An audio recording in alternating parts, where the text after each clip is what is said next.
कर्माबाई, आप क्या कहेंगे कर्माबाई की भक्ति को? क्या वो उत्सव नहीं था? कर्माबाई कोई बंधन बार नहीं बांधती थी, कर्माबाई कोई चौक नहीं पुराती थी, कर्माबाई अपने घर के बाहर दो दो दिए जला करके रखती हो, रंगोली बनाती हो, सुंदर कदली वृक्ष लगाती हो, इत्र से महका देती हो घर को कि भाई रोज जगन्नाथ जी आएंगे। कुछ नहीं करती थी, लेकिन उनके चित्त में उत्साह रहता था और महाप्रभु जी रोज जाते थे। कर्माबाई को जब महाप्रभु जी का साक्षात्कार होता था, वो जब प्रसाद पाने के लिए इतनी दूर से जाते थे कर्माबाई के पास, तो कुछ समय बाद कर्माबाई जगन्नाथपुरी आ गई और पुरी में ही निवास करने लगी।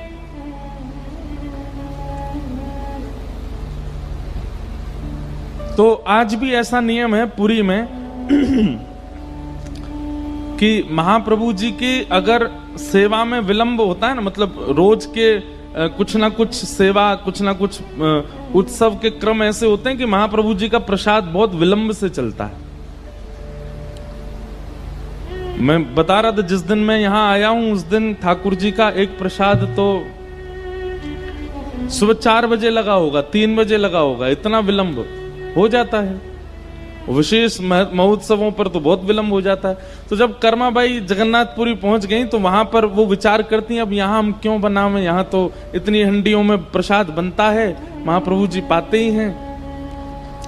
लेकिन महाप्रभु जी संकेत करना चाहते थे कर्माबाई को कि आप ही बनाओ, हमको आपके हाथ का पाना है। तो संकेत कैसे करें? जबरदस्ती इतना विलंब कर देते थे भंडारी को कि 1-1, 2-2 बजे दोपहर में महाप्रभु जी का बाल भोग आता था। कर्माबाई जब देखती, बोले सुबह से ठाकुर जी बेचारे भूखे बैठे हैं, उत्सव में इतना विलंब हो जाता है कि ठाकुर जी इतना विलंब से पाते हैं। तो कर्माबाई अपनी कुटिया में जाकर के सुबह सुबह जैसे ही पता चलती कपाट खुल गए, उससे पहले ही उठ करके सुंदर सिद्ध करती खिचड़ी और ठाकुर जी का दूर से ही नील चक्र को दिखा करके आवाहन करती, बोले महाप्रभु जी बन गई, आ जाओ। और जैसे ही आवाहन करती थी ना, इतने में ही बगल की गली से ही मटकते भय मोटे से जगन्नाथ जी आ जाते थे और जल्दी आके बैठते। बलभद्र जी भी आते, सुभद्रा जी भी आते, प्रेम से पाते।